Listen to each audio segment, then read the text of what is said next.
महाराष्ट्र विशेष सार्वजनिक सुरक्षा कायदा म्हणजे राज्याला पोलिसी राज्य बनवण्याचा डाव आहे। सरकारला लोकशाहीचा काही गंध आहे का?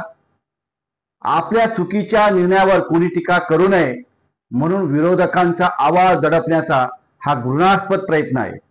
हे सरकार ब्रिटिशांच्या रौलट ऍक्टची प्रतिकृती आहे। फरक एवढाच, तेव्हा इंग्रज होते, आता हुकुमशाही लादू पाहणारे सत्तेच्या मस्तीत बेफाम झालेले हे लोक आहेत। हा कायदा मंजूर झाला तर महाराष्ट्रात पोलीस राजवट सुरू होईल। सरकार विरोधात बोलताना आंदोलन केलं, निषेध केला की थेट गुन्हेगार ठरवण्याची तरतूद ह्या विधेयकात आहे। म्हणजे सरकारच्या चुकीच्या धोरणावर टीका केली तरी तुरुंगात जावे लागू शकते।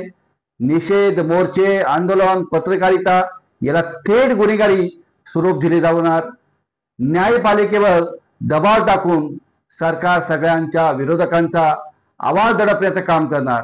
हे सरकार लोकशाही संपवून हुकुमशाही आणू पाहतंय, पण हे विसरू नका, महाराष्ट्र गप्प बसणार नाही।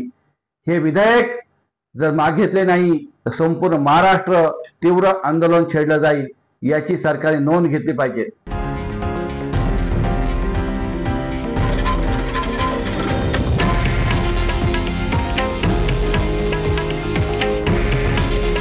हे आहे देशातील नंबर 1 न्यूज नेटवर्क आणि आपण पाहत आहात TV9 मराठी। काळजी तुमची, हित महाराष्ट्राचं।